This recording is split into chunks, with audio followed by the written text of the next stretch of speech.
স্বৈরতন্ত্রের সাথে জড়িতদের বিচার করতে হবে। আমরা আসছি ঐতিহাসিক আরেকটা কথা স্পষ্ট ভাষায় বলে দিতে চাই, পিআর পদ্ধতিতে নির্বাচন আয়োজন করার কোনো বিকল্প নাই।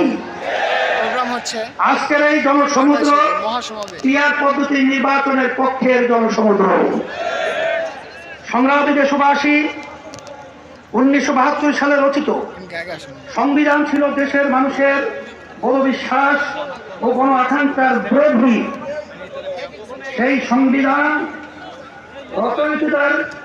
রচয়িতাদের স্বাধীন বাংলাদেশের সংবিধান রচনা করার ম্যান্ডেটরি ছিল না।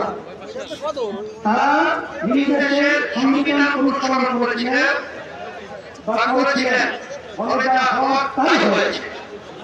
কোন ক্ষেত্রে শান্তিতে সমৃদ্ধ ও উন্নত হয় নাই। রাজনৈতিক সংস্কৃতি দূষিত হয়েছে।